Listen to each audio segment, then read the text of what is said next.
بيتكلموا عليا وحش، عايزين يدمروني، واقفين حواليا وماسكين فيا ومش عايزين نطلع خطوه لقدام، سوقوا سمعتي. امال انت عايز يتكلموا عنك حلو؟ امال انت عايز يسقفوا لك وانت شايفك بتوجعهم كل يوم؟ امال انت عايز يقفوا هم جنبك وهم اصلا بيكرهوك؟ اصل عمالين يتجمعوا حواليا قاريين فتحتي، بيتمنوا ان انا اقع في اي وقت، وهيتمنوا وهيحاولوا كل يوم ان هم يوجعوك، لان هم مش حابين ان انت تنجح. فعادي عادي ان الناس دي تبقى في حياتك، ده مش عادي وبس وخلاص، ده انت المفروض انك تبقى مبسوط.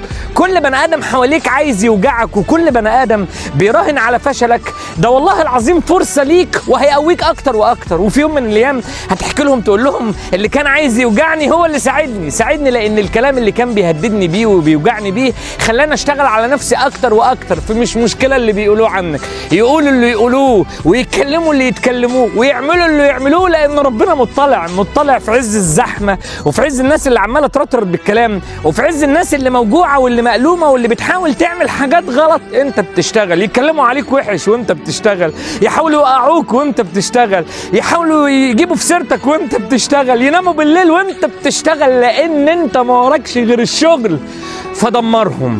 دمرهم بنجاحك، دمرهم بمجهودك، دمرهم بإيمانك إنك تقدر تعمل أي حاجة. هم يقولوا لك أصل بيتكلموا عنك وحش، قول لهم يقولوا اللي يقولوه، الأفعال تبطل كل أقوال السوء. عشان كده ابعد عن أي حاجة بتخليك ما تثقش في نفسك، وثقتك في نفسك هتيجي إنك تلاقي في عز الوقت اللي هم بيتكلموا فيه وحش أنت بتنجح.